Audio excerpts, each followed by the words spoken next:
a una nueva edición de Hablemos de Salud. Como cada semana, la salud nos convoca. Por esa razón, hemos preparado un programa basado en las sugerencias y consultas realizadas por ustedes a través de nuestro correo electrónico info@hablemosdesalud.com.uy. En el día de hoy nos informaremos sobre la importancia de la salud bucal en los niños, afecciones de codo de tenista, el alcoholismo y Alcohólicos Anónimos, complicaciones de la hipertensión y además los implantes o prótesis mamarias. Al iniciar nuestro programa dedicaremos este espacio a los más pequeños. La doctora Marta Migliorisi, odontóloga, nos habla sobre la importancia de la salud bucal en los niños. Veamos el informe.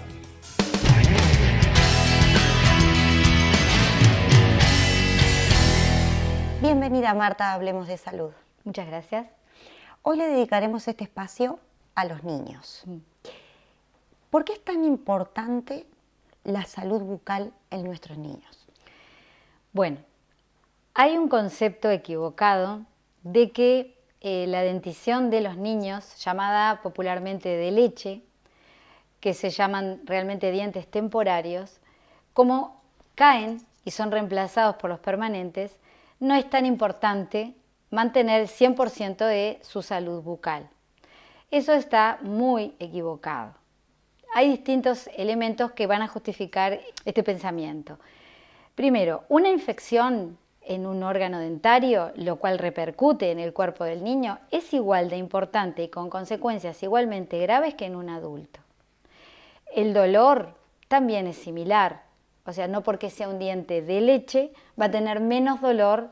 Otra cosa importante es que los dientes temporarios son los denominados mantenedores de espacio por excelencia. ¿Qué quiere decir esto? La presencia del diente temporario mantiene un lugar, tanto sea en el sentido horizontal como en vertical, para la salida posterior del permanente. Un diente que se va deteriorando por caries pierde ancho y pierde altura. Eso marca que el espacio se altera. Entonces el diente, cuando va a erupcionar el permanente, no encuentra el espacio adecuado, o sea que su función de mantenedor de espacio se ve totalmente limitada. Peor aún cuando se hace la extracción del diente temporario.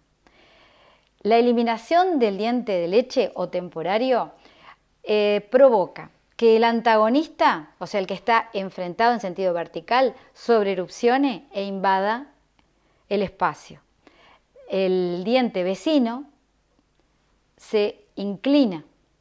Esto provoca irregularidades en los planos de la oclusión del niño, o sea, plano de mordida. Este tipo de irregularidad produce zonas traumáticas, igual que en un adulto. Estos problemas llevan a una patología muy común y muy destructiva que se llama bruxismo. Los niños también bruxan. Bruxar es un hábito inconsciente, generalmente nocturno, de apretamiento y frotamiento dentario. Si existe irregularidades de plano, dolor, cualquier tipo de problema, igual que en un adulto, sumado al estrés, el niño bruxa. Hay casos de niños que han devastado sus dientes por bruxismo hasta quedar solamente a nivel de las raíces. Marta, ¿es importante la consulta periódica antes del año de edad? Sí, es muy importante. Primero, para poder ver si existe o no cuadros de caries o otro tipo de patologías que deben de ser interceptadas lo más prematuramente posibles. También para poder realizar prevención, o sea, evitar que se desarrolle el mal, la patología. El hecho de tener consulta periódica y poder tratar las caries cuando son incipientes permite usar tratamientos más cortos y menos estresantes para el niño. La odontología, la odontopediatría debe de tratar de tener tratamientos que no sean largos y que no exijan al niño quedar quieto, porque muchas veces es bastante imposible. También permite que el niño entre en contacto con el odontólogo, no llegando con un cuadro doloroso, porque un niño dolorido es un niño miedoso, empieza su contacto con el dentista cuando él ya viene sufriendo y lo asocia al odontólogo con esa etapa de dolor. Si el niño va al consultorio para hacer una consulta periódica, ya es como habitual, es como un amigo, una persona que va a visitar para ver si está sano o no está sano. También importantísimo controlar la higiene, o sea, si el niño la está haciendo bien. También la oportunidad de enseñarle al niño a hacerla y a la madre, porque la madre debe de estar vigilando o a veces ayudarlo o dejarlo hacer y después ella reforzar la maniobra. El hecho de la educación para la salud es fundamental. Entonces, el contacto prematuro con el niño produce un mejor paciente cuando el niño es adulto. Para cerrar este informe, ¿es importante la alimentación con pecho materno para la salud bucal del niño? Bueno, además de los aportes que ya sabemos en cuanto a las defensas, en cuanto a buen nivel de calcio, lo cual ayuda a que la estructura del diente sea muy fuerte, porque el calcio que ingiere va a llegar por vía sanguínea y va a estructurar dientes con más defensa a las caries. Tenemos un factor muy importante, el amamantamiento con pecho materno, que normalmente se hace en una posición adecuada y el niño realiza un esfuerzo para succionar, permite el avance de la mandíbula. Hay una etapa en que la mandíbula, por aplicación del amamantamiento con pecho materno, realiza un desplazamiento hacia adelante. Eso permite que la relación entre el maxilar superior y el inferior esté correcta después en el adulto y permite que la relación dentaria también sea correcta, porque los molares permanentes que expliqué que salen después de los temporarios, al desplazarse la mandíbula, permite un tipo de relación, que no viene al caso que explique cuál es en este momento, que hace que los molares permanentes forman una llave de contacto muy estable que ayuda a la altura y al mantenimiento de la posición mandibular.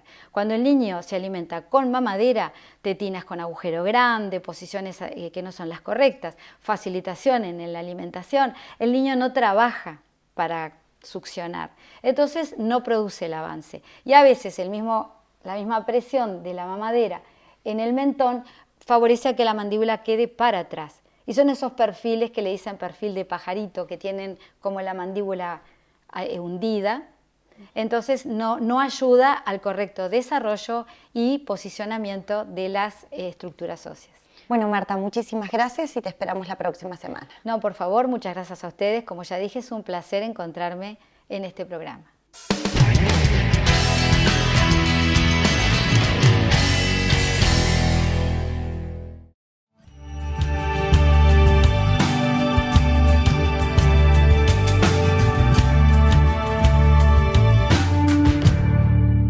Capacitación en peluquería. Formate en una profesión con salida laboral y convertite en un especialista en estilismo. Cursos para principiantes, perfeccionamiento, cursos intensivos, formación de nuevos talentos. Liber Luna, 2481-1723.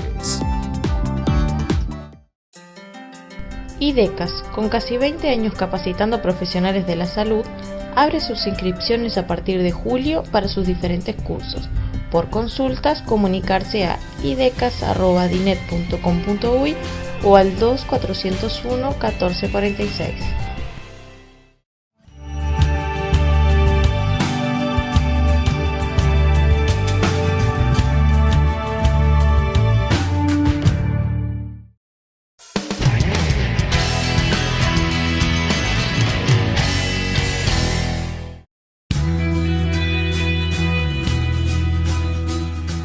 En este espacio, la doctora Marta Preguenda nos indica cómo tratar las lesiones por actividades repetitivas, como lo es el codo de tenista.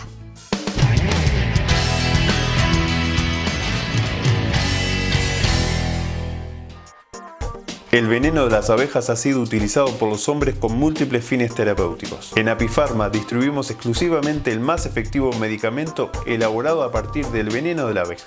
Apitox, Exija Apitox y Nano Crema Apitox con efecto tensor. Con calidad Apifarma para vivir mejor naturalmente.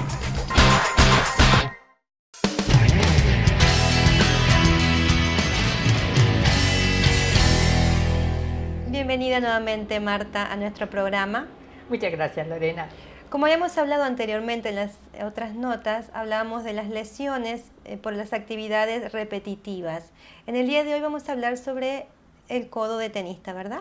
Sí, que vendría a ser una lesión por actividad repetitiva más alta, ascendiendo, ¿verdad?, el brazo. Hablamos de la mano, hablamos del pulgar, en especial, del túnel carpiano, ¿verdad? Ahora podríamos hablar del codo del tenista, porque van ascendiendo. Tú sabes que son lesiones que, si bien habíamos comentado que ocurrían en la mano, como el del túnel carpiano y la tendinitis de Kerven, son lesiones que sufre tanto el paciente, que son lesiones que ascienden.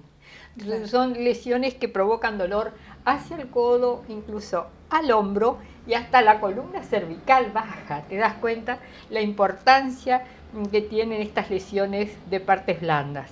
Y esta lesión a nivel del codo es sumamente interesante porque se llama codo de tenista, pero en realidad no es tanto solamente de tenista. Lo padecen, y por eso por nosotros es importante, y es importante traerlo, y por el tratamiento, lo padecen mucho las amas de casa. ¿Por qué? Vamos a poner el ejemplo del tenista y después lo comparamos, ¿verdad? El tenista, cuando hace su saque con la raqueta, el revés, gira su brazo, lo flexiona y lo extiende, ¿verdad? Es un movimiento reiterado, ¿verdad? De flexión, extensión, de flexión, extensión. Entonces, ¿qué sufre? Sufre su codo.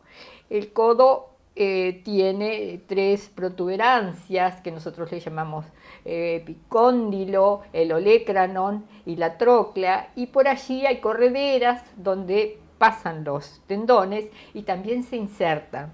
Y son pequeñas fibras del tendón que van insertos ahí a nivel del cóndilo. Y con esos movimientos bruscos, llevando el revés con la raqueta, esas finas fibras se desinsertan, sufren desgarros, micro desgarros, y muchas veces se desinsertan del área y sufren, se inflaman.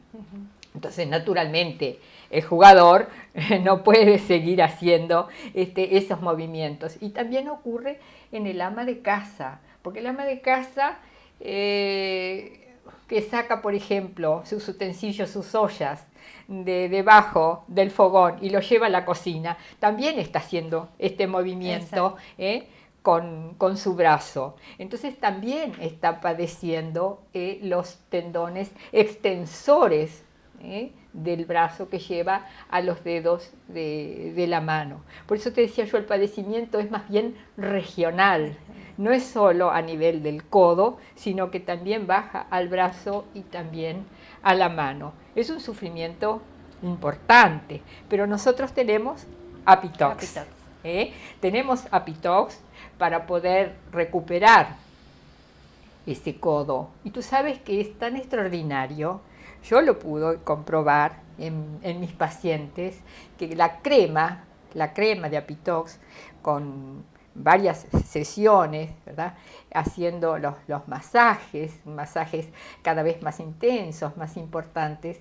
Entonces ves que es como que se pega el tendón al epicóndilo nuevamente.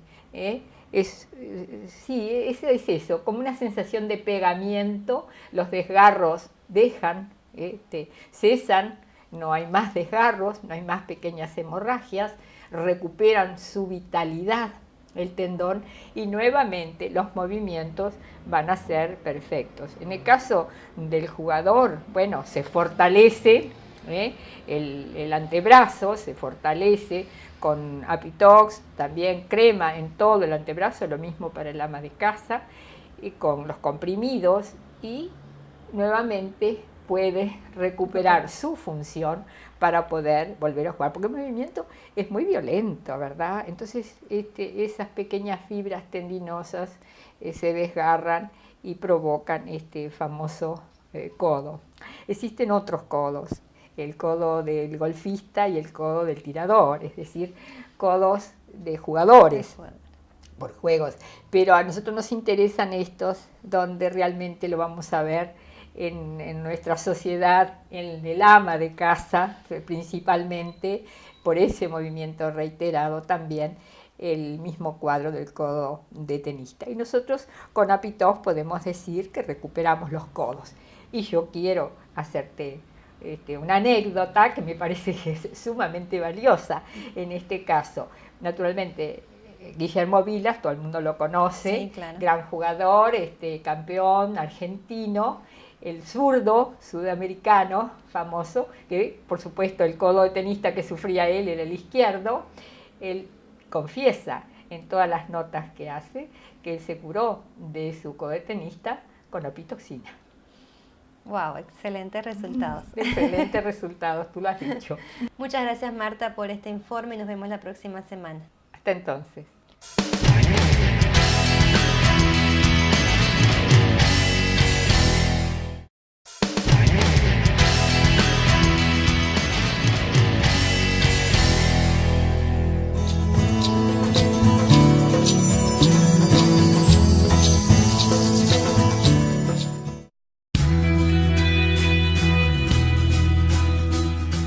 Muchas veces nos preguntamos si el alcoholismo es una enfermedad o es una adicción. Por esa razón, invitamos a Fernando Risotto para que nos hable sobre Alcohólicos Anónimos y cómo funciona esta institución. Y además, para que nos cuente cuáles son esos síntomas alertadores que pueden indicar que una persona es alcohólica. Vayamos al informe.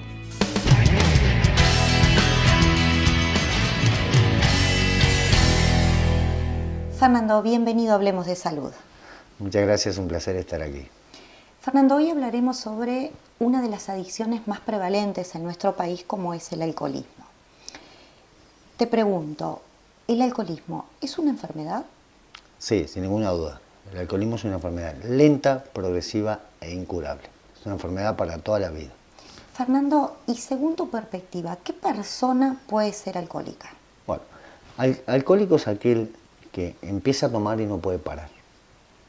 Ya sea diariamente, como podemos ver muchos en situación de calle, ese tipo de personas, como aquel que bebe una vez al año, pero que ese día que arrancó no para hasta tomarse todo.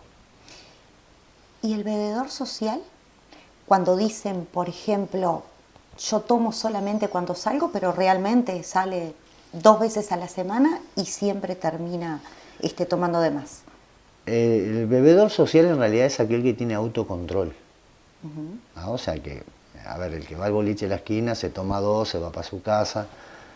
Ya cuando no podés parar, aunque sea 1 o 2 veces a la semana, ya sea una vez al mes, ya sea una vez al año, es muy probable que allí haya un problema de enfermedad de alcoholismo. Hay una institución llamada Alcohólicos Anónimos. ¿Qué es y cómo se inicia esta institución? Alcohólicos Anónimos se inicia en los Estados Unidos de Norteamérica con 2 doctores, Bill y Bob, que ellos no encontraron en la medicina una solución a su problema. Lo que sí encontraron fue que, dialogando entre ellos, esa ansiedad de tomar se disipaba. O sea, es decir, ellos se dieron cuenta que conversando, como que la idea de la necesidad de salir a tomar quedaba en la nada. Ellos 2 comienzan esto que hoy, Alcohólicos Anónimos, hay más de 2 millones de personas en el mundo miembros de Alcohólicos Anónimos. O sea que viene a ser como un grupo de autoayuda. Es correcto, es un grupo de autoayuda. Alcohólicos Anónimos es una comunidad de hombres y mujeres que comparten su mutua experiencia, fortaleza y esperanza para resolver un problema en común que se llama alcoholismo. Para ser miembro de Alcohólicos Anónimos, ¿es necesario pagar? No, Alcohólicos Anónimos se basa en 12 pasos y 12 tradiciones. El primer paso es el sincero deseo de dejar de tomar. Ese es el primer paso más importante. Y que después de ese primer paso tiene 3 herramientas fundamentales. No a la primera, por 24 horas y concurrencia del grupo. ¿Qué significa esto? Que por ejemplo, de hoy a mañana, Aquel que no tomó se le sugiere que cante bien y al que tomó se le sugiere que cante mal, para que el resto de los compañeros que están en la mesa puedan ayudarlo. O sea que por lo que tú decís, la única forma de ser integrante de Alcohólicos Anónimos no es a través del pago de una cuota, sino a través de la necesidad y las ganas de superar esta enfermedad. Exacto, Alcohólicos Anónimos no se paga cuotas. Sí, digo, para el gasto de luz y agua se ponen 5 pesos en una canasta para el gasto de la yerba, pero no se paga ningún tipo de cuota. Tampoco se lleva un control de cuántas veces asististe en la semana. O sea, Alcohólicos Anónimos no tiene médicos dentro de la institución. Exactamente eso te iba a preguntar. ¿Cómo funciona Alcohólicos Anónimos? Alcohólicos Anónimos funciona a través de la experiencia de cada uno de los compañeros. Sí hay un coordinador de mesa que después de cierto tiempo dentro de Alcohólicos Anónimos, que son 3 meses, podés comenzar a coordinar las mesas, y se basa pura y exclusivamente en el testimonio del otro. Lo que nosotros decimos, al escuchar a un compañero que pasó por alguna cosa más difícil de la que vos pasaste, esto significa que si yo sigo tomando tiempo y alcohol, y voy a llegar a eso. ¿Esta institución pertenece a alguna religión? No, si bien Alcohólicos Anónimos no está peleado con ninguna religión, no pertenece a ninguna religión, por más que muchos subgrupos están en distintas iglesias católicas, evangelistas. Lo único que tiene Alcohólicos Anónimos que se podría relacionar con la iglesia es la oración de la serenidad de San Francisco de Asís. Es lo único que se hace al final de cada ronda, de cada reunión, donde los compañeros se toman de las manos y hacen esa oración. Los integrantes de Alcohólicos Anónimos, ¿todos necesariamente han estado relacionados con este tema o hay personas que no? Lo que es pura y exclusivamente alcohólico, sí han estado relacionados. Después vos tenés 2 grupos que funcionan paralelo a Alcohólicos Anónimos, que es Al-Anon y Al-Latín. Al-Anon es para familiares y amigos con personas con problemas con el alcohol. Y Al-Latín son para hijos con padres con problemas del alcohol, tanto madre como padre. O sea que Alcohólicos Anónimos le brinda apoyo, por así decirlo, no solo al que tiene problemas con el alcohol, sino también a su familia y a sus hijos. Exacto, porque es una parte fundamental que la pareja y los hijos sepan que en cualquier momento el alcohólico puede recaer y cómo ayudarlo. Eso lo hace Al-Anon y Al-Latín. O sea, nosotros decimos que después que tomaste la primera, ya no podés responder como una persona sin haber ingerido esa primera copa. Entonces se les sugiere ciertos pasos a sus parejas, a sus hijos, cosa de no provocar más que la persona siga consumiendo. ¿Dónde puedo informarme sobre Alcohólicos Anónimos? Alcohólicos Anónimos tiene la oficina de servicios generales que funciona todos los días de las 13 horas a las 19 horas en la calle Salto 1119, el teléfono al 2-410-4592 y podés dejar contestador. Y aparte de eso, en Montevideo hay más de 84 grupos en la ciudad que funcionan desde la mañana hasta las 12 de la noche, que es el último en la Ciudad Vieja, hay un grupo. Hay grupo abierto a toda hora. Y Alcohólicos Anónimos que tiene también que funciona de manera telefónica entre los compañeros. Se pasan los números de teléfono cuando tienen alguna inquietud, que esa inquietud te puede llevar a tomar esa primera copa.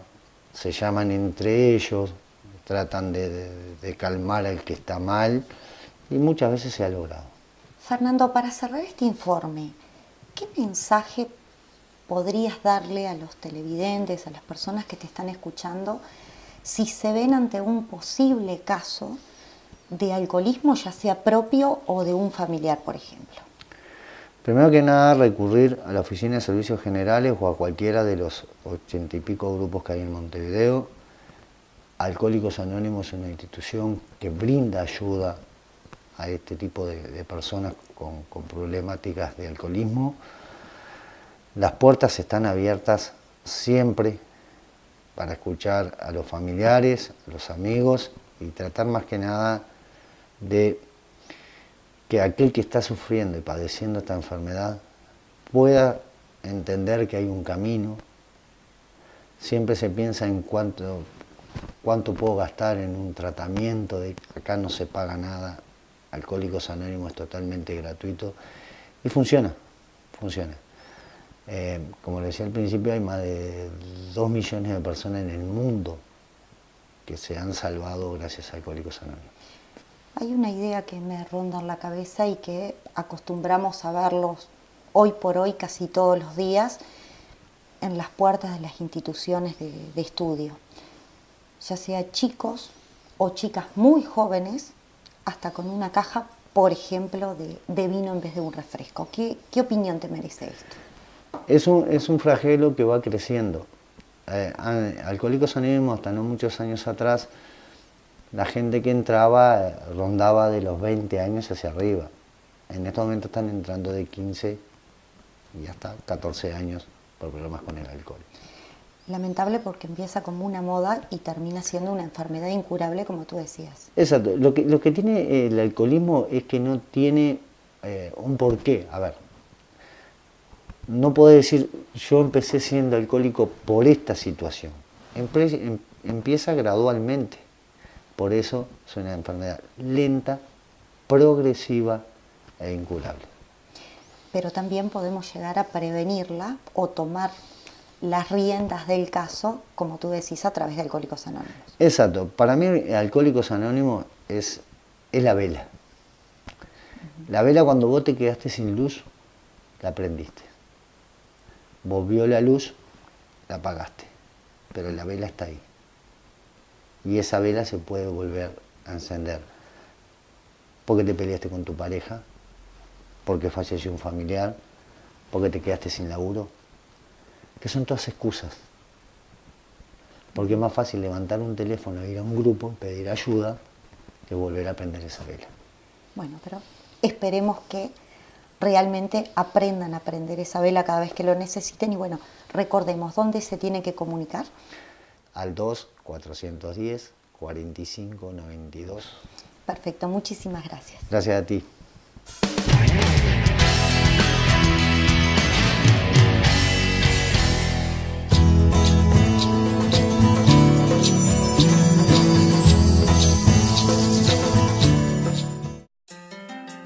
IDECAS, con casi 20 años capacitando a profesionales de la salud, abre sus inscripciones a partir de julio para sus diferentes cursos.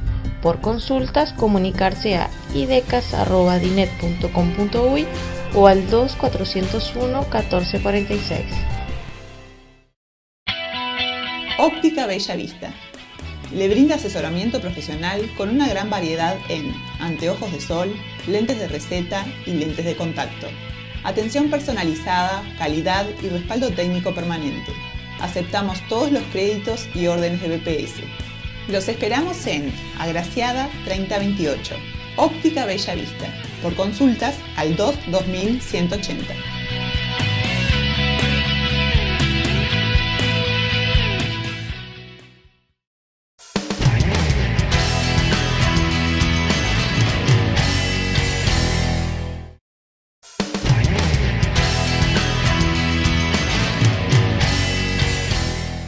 Este espacio es presentado por Kudam. Kudam. Crecer en salud.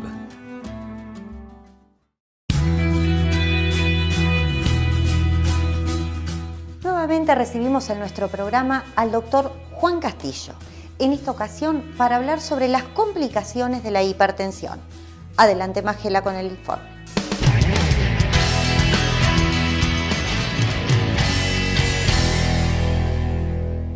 Y siguiendo con este ciclo de la mano del doctor Juan Castillo, cardiólogo, con quien hemos comenzado a desandar el tema de la hipertensión, sus riesgos, sus consecuencias, su sintomatología. Hoy abordamos por segunda vez este tema y vamos a tratar de ir respondiendo algunas de las preguntas que ustedes nos han hecho llegar de la mano del doctor. ¿Cómo está? ¿Cómo le va? Muy bien, ¿y usted? Muy bien, por suerte. Gracias. Doctor, habíamos hablado la entrega anterior del tema de la hipertensión. Un poco habíamos tratado de explicar en forma muy somera de qué se trataba, cómo se manejaba la máxima y la mínima, cuáles eran los valores a tener en cuenta para decir que alguien estaba dentro de un rango normal. Hablamos de aquella famosa hipertensión de bata blanca. Pero estaría bueno también empezar a conocer un poco cuáles son las consecuencias de una patología que a veces no se le presta tanta importancia como usted decía. Eso es lo más importante en esta historia, porque no es algo inocuo. Puede tener complicaciones a nivel renal, a nivel cardíaco, a nivel encefálico principalmente, y otras muchas más, quizás de menos importancia que estas tres, pero no tampoco de poca importancia. A nivel renal, la hipertensión nos puede llevar a una insuficiencia renal, es una falla de los riñones, y esa falla generalmente se produce por una glomerulonefritis, que son las causas de la hipertensión y que llevará a falla renal. Pero además de eso, cualquier hipertensión puede dar un toque renal, generar una falla renal. Y sea cual sea la causa original de la hipertensión, o sea cual sea lo demás que acompañe, meter una falla renal, va a haber todo un problema con la medicación, va a haber todo un problema de acompañamiento. O sea, estas enfermedades nunca son una sola cosa, son proteiformes, tienen muchas cositas alrededor. Podemos tener un problema a nivel cardíaco. ¿Por qué? Porque ese corazón que está bombeando sangre a determinada presión se encuentra de golpe que tiene que bombear contra más presión. Entonces tiene que trabajar haciendo más fuerza. Eso lleva a lo que se llama la famosa hipertrofia cardíaca y puede desencadenar complicaciones colaterales como temas coronarios o puede terminar en verdadera insuficiencia cardíaca, que muchas veces coexiste con la insuficiencia renal. O podemos tener quizás la más notoria de todas las complicaciones, que son a nivel encefálico, los famosos accidentes vasculares encefálicos o lo que llamaban antes la hemiplegia, que es un sangrado por rotura de un vaso en el cerebro que lleva a que haya lesión y destrucción de neuronas, y tengamos presente que las neuronas son las únicas células del organismo que no se regeneran. O sea, una vez que se pierden, se acabó la historia. Y eso puede llegar a ser realmente complejo. Y también podemos tener un paciente que tenga una hemiplegia, siente una insuficiencia cardíaca, una insuficiencia renal, y arriba pongamos que puede tener una dislipemia, una diabetes. Entonces, son pacientes muy complejos, muy enredados, muy difíciles de manejar, muy lábiles y que se compensan fácilmente. Lo mejor es, ni bien a alguien se diagnostica que tiene una hipertensión, no tomarla como algo light, sino cumplir a rajatabla con todos los tratamientos que se indiquen, tratar de llevarla a los valores normales, para evitar que sucedan todas estas complicaciones. Que aquella hipertensión que originalmente era una molestia, bueno, tengo la presión alta, me da un poco de dolor de cabeza, termina en esta historia que es mucho más complejo. Cuando hablamos de hipertensión, doctor, también recuerdo una entrevista que hicimos con una doctora especialista en el tema de diabetes, y ella decía que era tan importante la insulina alta como la insulina baja. En el caso de la hipertensión, ¿pasa lo mismo con la hipertensión y con la hipotensión? No. Si bien sintomatológicamente se pueden parecer, las complicaciones de la hipotensión son mucho más leves, aunque no por ello menos riesgosas, porque cuando hay una hipotensión aparecen mareos, aparecen trastornos del equilibrio, aparece la posibilidad de hacer una hipotimia, y bueno, si usted se marea y se cae, puede tener un accidente por la caída. Sí, se está manejando además. Sí, o puede caer hacia la calle, claro, o puede darse un golpe de cara frontal y bueno, lastimarse, o sea, tiene sus cosas también, pero menos. Y hay algo que usted acaba de deslizar en el comentario cuando explicaba muy bien esto de la hipotensión, este tema de la hipotensión. Las sintomatologías son muy parecidas. Son. En un hipo como en un hipertenso. Son. Las dos dan ¿Podemos mareos. nombrar algunas? Ahí está. Las dos dan mareos, las dos pueden dar cefaleas, las dos pueden dar trastornos en la visión. El famoso dolor en la nuca, que la gente dice, me duele la nuca, debo tener la presión alta. Es un síntoma, el que tiene suerte de tenerlo. A ver, ¿por qué? Porque no todos tienen la suerte de tener ese síntoma. Hay personas que yo siempre les digo a mis pacientes cuando me relatan eso, ustedes son afortunados. Porque hay personas que con poco aumento de presión se desaparece ese dolor, que además es típico, es característico, que lo sufrió alguna vez, lo reconoce siempre. Que no tiene nada que ver con los dolores de cabeza que pueden ser por causas oftalmológicas o pueden ser por causas digestivas. Totalmente diferente, totalmente reconocible. Y si la persona entiende que ese dolor implica que está subiendo la presión y hace lo que debe hacer, tomar la medicación que debe tomar, puede yugular el pico hipertensivo, que es lo peligroso de la hipertensión. No solo la hipertensión mantiene en el tiempo, sino el pico que puede hacer en un determinado momento. Porque la hipertensión mantiene en el tiempo, va a dar la mayor parte de las complicaciones cardíacas y renales, pero el pico es el que rompe los vasos y provoca los sangrados. Correcto. Los accidentes cerebrovasculares que usted nombraba y que son los que más temor les tiene la gente, ¿verdad? Aunque tiene serias complicaciones cardíacas un hipertenso también, pero no sé por qué les tiene más temor a los famosos ACV, accidentes cerebrovasculares, hemiplegias, etcétera, etcétera. Yo creo que la gente en general le tiene más temor a lo que se ve. Muy buena respuesta.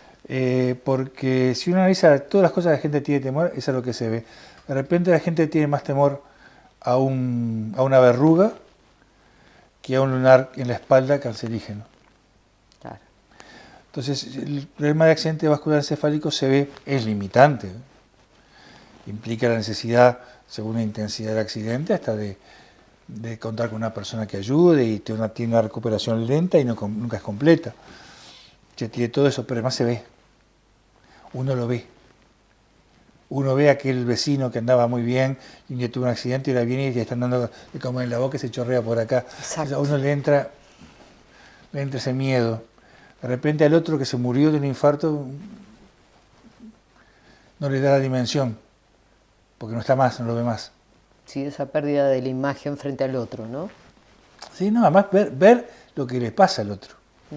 Que eso también es muy importante a veces en la medicina. Mucha gente se viene a ver tal cosa porque al vecino, al amigo, al pariente le pasó. Y está viendo lo que le pasó, entonces viene a ver si no le pasa a él. ¿Qué tipo de medicamentos se están dando hoy a este nivel de tratamientos de hipertensión? Bueno, básicamente hay 5 familias de medicamentos. Pero ahí entra mucho el expertise, como se dice ahora la famosa frase, del médico. En primer lugar, porque tiene que diagnosticar si es una hipertensión primaria o secundaria. En segundo lugar, porque tiene que diagnosticar la intensidad y después los fenómenos agregados colaterales, o sea, ¿es hiperreactiva al estrés? ¿Es hiperreactiva al esfuerzo? Esta persona además tiene un hipertiroidismo, tiene una cardiopatía, tiene un problema renal. Una vez que uno arma ese contexto y empieza a armar ese contexto, es ahí donde tiene que empezar a elegir qué familias de medicamentos van a usar, porque no todos los medicamentos antihipertensivos están indicados para todas las hipertensiones. Pero antes de eso tiene que ser la parte más difícil, que es ver la calidad de vida del paciente y corregir los errores de calidad de vida. Alimentación, sedentarismo, tabaquismo, obesidad, porque esos también inciden. Entonces, no es solo medicarlo, hay que corregir eso primero y después medicar si es necesario. Entonces estamos hablando de que de la misma manera que en otro tipo de patologías o de enfermedades como pueden ser, vuelvo a reiterar, o a reiterarme el tema de la diabetes, se necesita un equipo multidisciplinario, no solamente tomar una pastillita y comer sin sal, como se dice. Eso es la teoría, sería lo ideal. Digo, de hecho, hay servicios de hipertensión arterial en algunas mutualistas que funcionan con un equipo multidisciplinario integrado por un cardiólogo, un internista, una nutricionista, o una psicóloga, y bien, después cada una tiene su impronta, ¿no? Y debería manejarse bien al paciente en esos casos. El tema es el paciente, porque el paciente se acuerda de hipertensión cuando le duele, o cuando ve a otra persona. Cuando se asusta. O cuando se asusta. Si no, ¿qué me va a hacer un poquito de sal? Pero eso nos pasa a todos y con todas las enfermedades. Sí, claro. Parece que uno, es como cuando el parto, ¿no? Uno dice, yo no voy a tener más hijos porque el parto fue tremendo. Y pasados 5 años dice, pero no fue tan horrible. Y esto es igual, ¿no? No sé, yo creo que nosotros tenemos mucho, nosotros decimos el complejo de Superman. O sea, pensamos que lo demás le va a pasar a los demás y no a mí. Es verdad. Que todo le va a pasar a los demás y no a mí. Y a todos nos va a pasar algo en algún momento. De todas maneras, me remito a una charla que usted tuvo con Ana, en donde se trató el tema de muerte súbita. Exacto. Que fue un tema que salió más a la palestra debido a una cantidad de muertes súbitas que se dieron en este país y en la vecina orilla, en gente joven, deportista, etcétera, etcétera, y que uno no se las puede explicar. Entonces uno ahí se asusta frente a la visión del otro. Lo que pasa es que fueron muertes mediáticas, algunas de ellas en vivo. Claro. Entonces, cuando usted está viendo un partido de fútbol, que de repente tiene, no sé, 2 millones, 3 millones de personas viendo el partido, y sucede un accidente de estos, evidentemente, pesa y pesa mucho en la opinión pública. Capaz que pasó hace 10 minutos en la esquina de su casa y no se dio cuenta. Claro. Doctor, como siempre, un placer. ¿Nos estamos viendo la semana próxima? Seguimos viendo. Gracias. Hasta luego.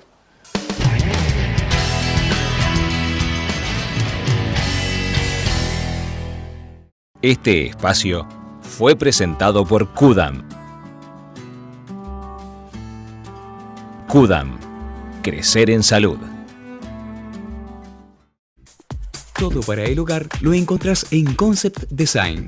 La mejor calidad del mercado, los trabajos personalizados, los diseños originales y exclusivos y nuestra fábrica son nuestra principal característica. Trabajamos a medida, ofreciendo garantías en cada uno de nuestros productos. Para nosotros, cada cliente es único. Vení a conocernos. Soñalo, que Concept Design te lo hace realidad.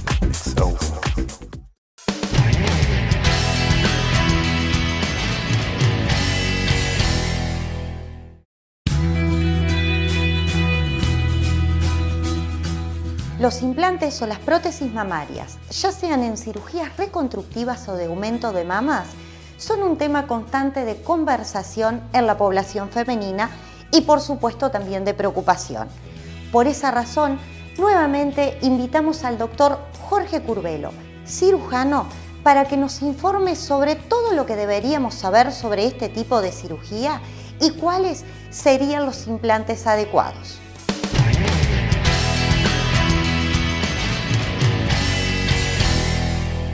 Nuevamente recibimos en piso al doctor Jorge Curbelo, cirujano plástico, cirujano de medicina reconstructiva y también de medicina estética.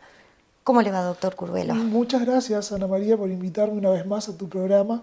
Y bueno, estamos como siempre a la orden para informar y mismo para aprender. Por supuesto.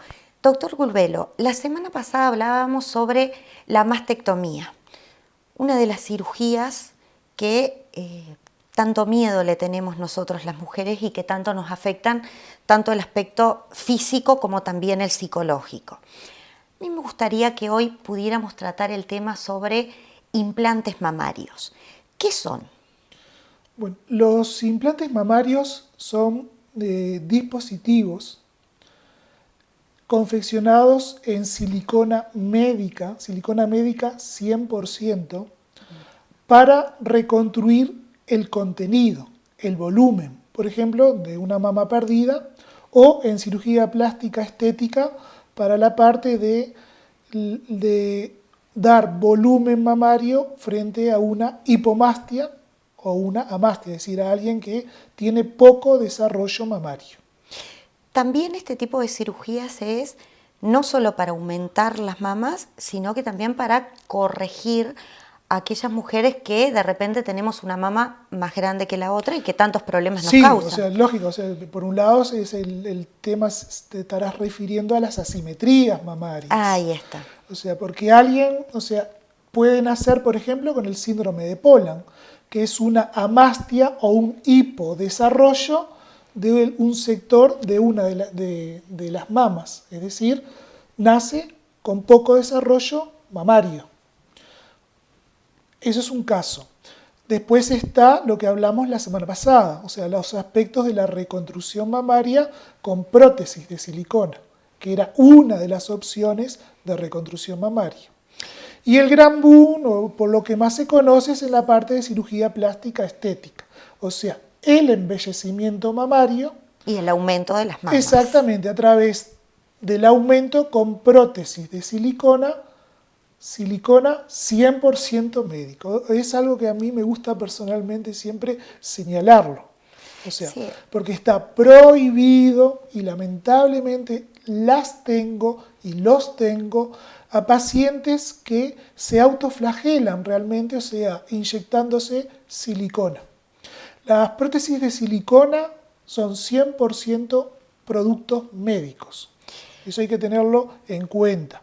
Es importante que aclare eso, doctor, porque hoy en día, y sin ir más lejos, hace muy poquito tiempo, estábamos en alerta en cuanto a las mujeres que estamos operadas con prótesis para el aumento de mamas o por la razón que sea, sobre la calidad de las prótesis y cuáles eran las que realmente se deben usar y cuáles no. Claro, bueno, eso pasó hace un tiempo atrás, lamentablemente en Francia, o sea, determinada marca de prótesis, que le habían retirado la calidad a la silicona 100% médica, entonces se vio que se rompían fácilmente.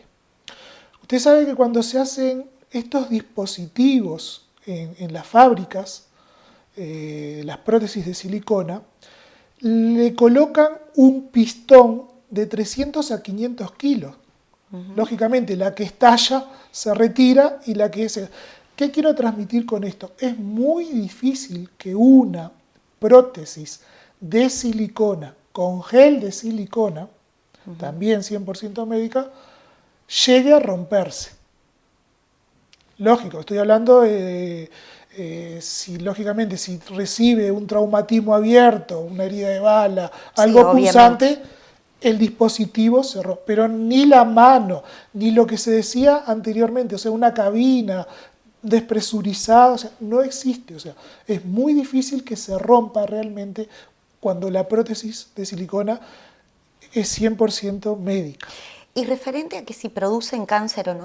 No, eso ya lo habíamos dicho en el programa anterior, o sea, 100% podemos aseverar que nunca le va a producir cáncer de mama a quien se implanta con prótesis de silicona. Doctor, o sea, usted tiene experiencia en cirugías y una larga trayectoria en este tipo de cirugías precisamente, con el aumento de mamas, no solo aquí en nuestro país, sino en el exterior. ¿Qué tipo de prótesis son las que deberíamos usar, las que podemos decir son las más seguras, las que hay en plaza aquí en nuestro país, por ejemplo? Bueno, en Uruguay, a pesar de sus dimensiones, pero para mí es un país muy grande y muy rico culturalmente y muy rico educativamente. Nosotros contamos, o sea, con excelentísimas marcas de prótesis de silicona en Uruguay. La mayoría de las prótesis de silicona que hay en Uruguay, yo las uso en mis pacientes, las utilizo. Básicamente, o sea, puede haber diferencias entre unas y otras, que yo se lo explico al paciente, y junto con el paciente decidimos después cuál es la mejor prótesis para lo que yo hablaba la semana pasada, la historia clínica personalizada. Y en cuanto a calidad, las prótesis texturizadas, las lisas, ¿influye o no? Sí, sí. Muchas veces se dice por ahí un cierto pecadito, como yo le digo, o sea, las prótesis duran toda la vida. No, Ese las es uno prótesis de los no puntos. duran toda la vida. Prótesis de excelentes marcas pueden llegar a durar unos 25 años aproximadamente. Pero cuando vienen las chicas a mi consulta, le digo, tú tienes 20 años, no vayas a creer que esta prótesis de silicona que yo te implanto te va a durar hasta los 90 años. Sáquenselo de la cabeza. Eso sería mentirle al paciente. La textura a lo que tú te referís, o sea, las prótesis pueden ser de forma redondeada o forma anatómica, básicamente. La superficie puede ser lisa o texturizada. El perfil de una prótesis, o sea, la dimensión, lo que proyecta hacia adelante desde la base que se implanta hasta la parte de la dimensión máxima del cono de mamario de esa prótesis, es lo que se llama el perfil. Bueno, puede ser un perfil moderado o un perfil alto. Es decir, pero no influye en la calidad. No. No quiere decir que si es texturizada No, o lisa sea no. mejor tal marca o tal otra. No. Para elegir una prótesis de determinada morfología y de determinada, o sea, textura, superficie lisa y de determinado perfil, es la historia clínica personalizada, pero paciente. no tiene nada que ver con la calidad. ¿Dan alergia? Bueno, la silicona, muy raramente, la silicona médica, muy raramente da alergia. Pero en aquellos y aquellas que sí se inyectan silicona, lamentablemente, y que está prohibido, que no se debería hacer, sí produce graves alergias. Y incluso llegan hasta perder partes de su cuerpo por una mala praxis. Bien, doctor, en el aumento de mamas, en este tipo de implantes, ¿es con anestesia general o con anestesia local? Bueno, yo todas mis pacientes, y por suerte cuento en mi equipo quirúrgico con excelentísimos anestesistas y excelentísimos ayudantes cirujanos plásticos como uno, o sea que son titulados, a eso me refiero. O sea, trabajo con anestesia general. Pero hay escuelas y hay cirujanos plásticos que hacen sí esta cirugía con anestesia local. Yo soy partidario de un ambiente completamente de tranquilidad, cero dolor durante la operación con mis pacientes, entonces en muy buenas manos de anestesistas trabajo con anestesia general. Le pregunto porque muchas veces uno tiene miedo a operarse por una mala información y por miedo a la anestesia. Exacto, o sea, yo tu pregunta esta la respondería de una sola manera, o sea, toda cirugía plástica, estética, reconstructiva, toda cirugía tiene su riesgo. Su riesgo anestésico y su riesgo quirúrgico. Eso es lo que valoramos en la consulta, el riesgo, o sea, de una paciente. Y de hecho operamos pacientes con riesgo anestésico quirúrgico mínimo. O sea, no tiene por qué pasar absolutamente nada. Pero si hubiera determinadas complicaciones, sabemos cómo salvar el momento. Eso es lo más importante. El miedo a una operación, cualquiera de ellas, es lógico. Mismo yo si me tuviera que operar de algo, tendría miedo. Pero ahí va la confianza que yo establezco con mi equipo quirúrgico. Yo sé que mi anestesista es bueno. Yo sé que quien está a mi derecha o está a mi izquierda es bueno. O sea que, por lo que usted me dice, es importantísimo la relación médico-paciente y la confianza que se ejerza entre ambos y la explicación que dé el médico, porque muchas veces no nos explican las cosas, nos quedan dudas, entonces eso nos lleva, sumado a la poca información que podemos tener, a que nos surjan ese tipo de miedos. Sí, hoy en día eso de poca información por lo menos no debería ser así. Porque hoy en día, gracias a internet, tu programa mismo televisivo que informa y enseña, o sea, todo esto va sumando a llegar a una verdad, o sea, qué es lo mejor en cirugía estética, cuál es el mejor implante, etcétera, etcétera. Eso es muy importante, o sea, la relación médico-paciente y que el paciente reciba toda la verdad en este caso de la cirugía estética, es muy importante. De hecho, previo a nuestras operaciones, como es lógico, se hace firmar el consentimiento. El consentimiento es la garantía que tiene un paciente, una paciente, que se le dijo toda la verdad sobre los distintos temas que se vaya a abocar. A pesar de ser una cirugía sencilla como esta y que es ambulatoria sí, también. Si yo le decía eso en mi época de estudiante de cirugía plástica, es una cirugía plástica sencilla, seguramente hoy no estaba acá. No, o sea, en realidad lo que hay que valorar es el riesgo anestésico quirúrgico y dar todo lo mejor para quien se vaya a operar. Realmente, como decía otro profesor que te decía, o sea, si te vas a operar es porque vas a mejorar, si no, no vale la pena gastar tu tiempo en nada porque no vas a mejorar. Entonces, hay indicaciones, hay contraindicaciones, hay riesgos, hay complicaciones, hay resultados satisfactorios, también insatisfactorios. Bueno, todo eso se tiene que valorar. Doctor, ¿y el posoperatorio y la inserción laboral en una cirugía de estas? Los posoperatorios nosotros los dividimos en 3-5 días, 2 semanas, 1 mes, 6 meses y 1 año. En cada periodo hacemos cosas distintas, pero una inserción laboral, dependiendo de qué tipo de labor realice una paciente, son aproximadamente unas 2 semanas, entre 10 días y 14 días.